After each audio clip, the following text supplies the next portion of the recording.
So this is an assignment on second law of thermodynamics, where we are a team of 5, where Venkatesh T. Lamani is my team leader, and I, Devraj, Jatadhara, Sumana, and Shradevi. And here we try to explain the need of second law of thermodynamics and each and every activity is what we do. So if we take an example of the heat flow from a high temperature region to a low temperature region through a barrier, you can see that the heat can flow from high temperature to low temperature, and a reverse can't happen. So if a reverse has to occur, then I need some kind of the work to be done on the low temperature region to do it. And even if you take the example of a hydropower energy, how it is the energy extraction takes place, the water flows down the hill and the turbine extracts this water flow, and the turbine is coupled to a generator to produce an electricity. So this is this shows the flow of the energy from a higher potential to a lower potential. And if you take example of one more, the fluid in a high pressure region, that is air, and a low pressure region, and they are connected by a wall. Once you open the wall, the fluid will flow from high pressure to low pressure region, showing that the concentration from high pressure to low pressure is the need. And if you take the example of the metal, the flow of metals, even it flows from a high density region, that is high pressure, to a low density region. So it follows the so if earth is usually earth is taken as a perpetual motion, but it's not.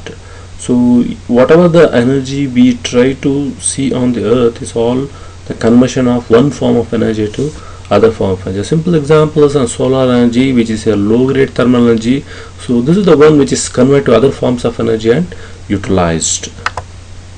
And the direction, so it shows the energy. So it flows from a high potential, low potential. For example, if you take for a temperature from high temperature to a low temperature, and if you take a mechanical device from a high pressure region to a low pressure region, and if you take an electrical device, it's from a higher voltage potential to a lower voltage potential, and if it's a gravitational, there is a potential from a high gravitational potential to a low gravitational potential. And if you take example of marbles, trucks and all, they all roll down the hill and they can't move up on their own. If we need some kind of external work to move the heat in opposite direction, whether it's a heat, whether it's a pressure, whatever it may be, if you want to do something reverse, we need that extra work. So if you want to pump water from a lower level to higher level, we need a pump, so they work on electricity. That's extra work what we are doing.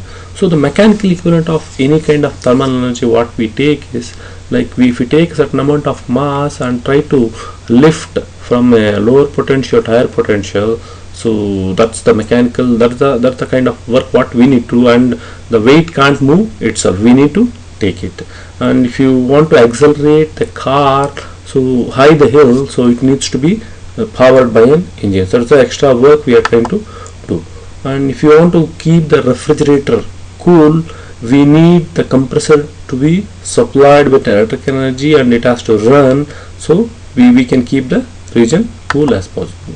And it all follows, what I want to tell is, like, we are, whatever the examples I show, it all follows the second law of thermodynamics. So the two laws of second law of thermodynamics are the Clausius statement, which tells that it's impossible to construct a device that operates in a cycle, and its sole effect is to transfer heat from a colder body to hotter body.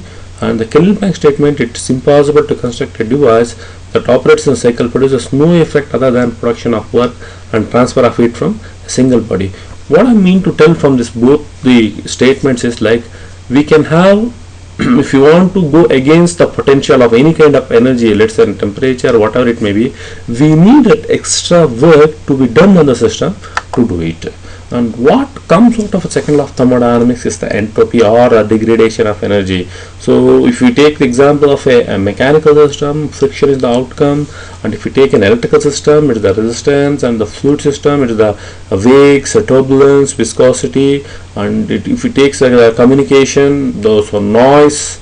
And if we take the example of a big organization, what we see is the chaotic ways in which they are organized is all examples of it.